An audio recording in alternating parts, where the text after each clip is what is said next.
Okay, so supposedly this is my feminist rant video, which I don't know if this is that because everyone has to have one of those or because it was a joke and I didn't get it, or maybe I was part of the joke. I don't know. But this is a conversation that actually started, well, it might have even been like 23 or 24 years ago, when I was in California. And I've had I've had the same conversation several times now at different times in my life with different people in completely different locations. And often I will refer back to the first time that I had this conversation because what was said was so disturbing to me. Okay. So I'm going to backtrack a little even more than that. Just, I mean, the climate that I grew up in as far as the 70s went was everybody had only a single mom, and dads were all manner of nothing around for whatever reason. And it was all, like ERA and super moms, super single moms, and that single momming was perfectly fine and great, and nothing, hard on the mother or the child, or there was nothing that was missing out, that moms could provide everything, and that they were just these unstoppable superheroes, and that men were, like icing on the cake and not needed, and anything that they really did contribute was the source of all problems in family and in all of society, and all this hippie trippy dippy stuff. Okay, now I'm not saying that that was everything that I was taught, that my family believed. I'm just saying that that was the climate that was around from, and that was the most extreme, right? Okay. Then there were like different variances of whatever, and depending upon how far out I was into the suburbs as opposed to the city, there would be more or less single moms. So that was kind of interesting to see how, economic stuff played into that. So having that as a base, I remember when there was this sort of, joining of woman power stuff that got all mishmash together with lesbian culture, and, it was all fish with a bicycle, Gloria Steinem stuff. So that being how it was, let's see. When I was in where was I? Okay, I was in Indiana, so I was like 21. I had read Malcolm X, and specifically, that portion where like people were in trees and this and that, the other thing. Now, I know people that believe that as a story, actually, and I know that I'm switching from, gender to race, but there's a reason why. And I know people who believe in all kinds of, conspiracy theories, or, different possible histories that are not, provable in any way, this way or that. So they're just like fanciful wishes is what I would call them, not based on any kind of science of archaeology or whatever. So I was talking with someone when I was in California, and it was pretty apparent to me that this wasn't like what they would describe as an angry feminist. She was like very men hating. She was very militant. She was very, people have negative terms, and I'm not going to offer any of those, but she had lots of, I don't know, she only wanted to be around women. Okay. So from time to time, whenever I would, I guess, be dropped off by my husband or something to go hang out with some of these people, go hang out on the beach or what have you, or, go over to somebody's house for, wine and cheese or whatever it was. I don't know. There would be kind of this, thing of being looked down upon because I was with a man, whatever. And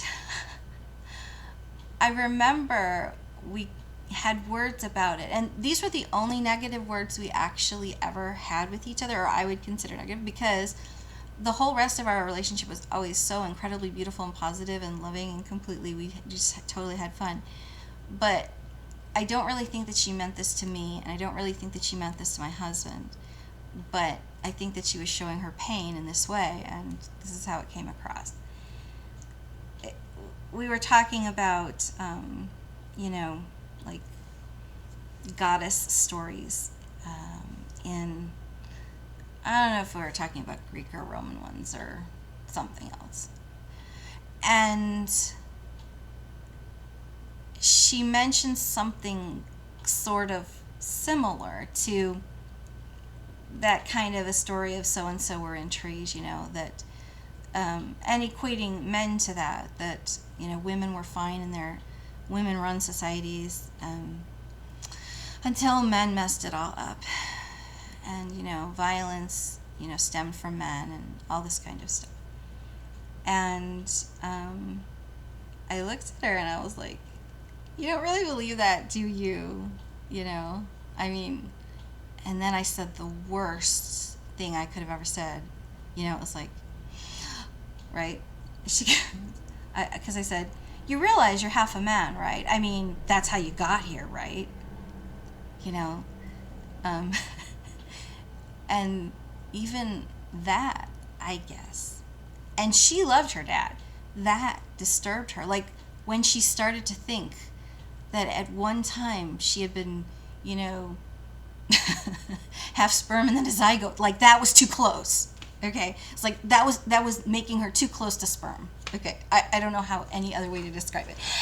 And like the look on her face was as if she had just been like completely covered. Yeah, and that it was like she literally felt icky. Like it was like that close to her. Like she'd never thought of that before, that she wouldn't even be here without a man. So, blah, blah, blah, blah. Reality is harsh. So, from that conversation, and I just think all of this stuff is completely out of balance. I think that, that's how all of these extremes are just wackadoodle, right? So I was having another conversation. So after I said that worst thing, okay, I was saying, okay, well then, what do you really think happened? Okay. How did civilization come up and about, right? And so she describes this, like I say, fanciful idea. And towards the end, basically she says something kind of like that, the equivalent of like that men were not even like people until, women, took care of them. Okay.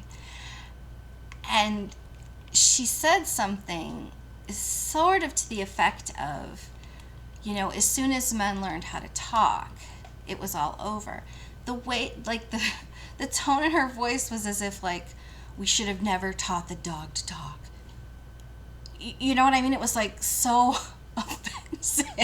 It was like, what do you mean men are like dogs? I don't even think that she said it. It just was her tone of voice, like these, disgusting creatures or whatever. And we would get into these like totally off balance things about how, men are oppressive and all this business. So then I had this conversation with somebody else at another time, and that was in South Dakota. I should probably call you up because I owe you a phone call. Oh my gosh, I owe you an origami. Gosh. Sorry. Okay, I definitely will call you now. So I got into another conversation, but it wasn't from the same point of view. Today, it was just making fun of of that kind of a thing, because it pops up every once in a while when people want to do this. I don't understand. So I was joking something about, we were talking about like history and stuff like that. And then we were talking about lunch. Okay, so the conversation turned. And then, I switched that subject right quick, and the other person had gone back to, oh, by the way, and this person is male too, so that's part of kind of why this is a little bit odd of a conversation to have had, but maybe not, I don't know. And I kind of got a little snotty, and I said, well, I was writing about that and sort of going off about it, but then I remembered I had to, cook for you, so I didn't have a thought in my pretty little head.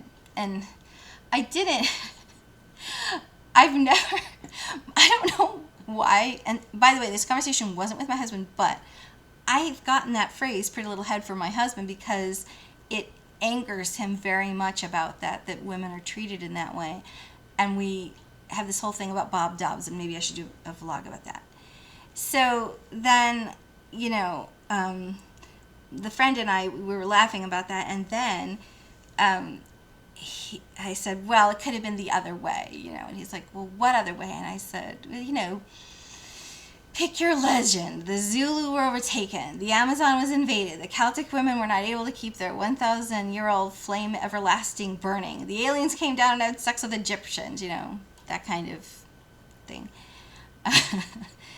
And this whole, angry feminist, patriarchal, oppressive brutality, and, fish with a bicycle, and keep your hands off my womb, and that's fine if you dig in my vagina, and, emasculate every man, and then whine about the fact that they're not strong. Okay. So, I didn't realize that I was ranting. I don't know. And they said, you should do a vlog about that. I'm like, no, I can't do a vlog about that. What would I say? And they were like, well, that. And I'm like, no, I can't do a vlog about that. I don't do like ranty vlogs. So I guess this is like my one ranty vlog. But a question truly at the end is, if all of those stereotypes, what they have played out in your life, and how you think that either they had been the opposite, or what sort of a balance do you think would need to be tipped for it to have an outcome that would benefit more people rather than detract? So, okay, that's my question. And I think that's as close to a rant as I'll ever get. Yeah. And I hope everybody is doing well, and I look forward to hearing what you have to say, or video responses appreciated, and wish you all our blessings and peace.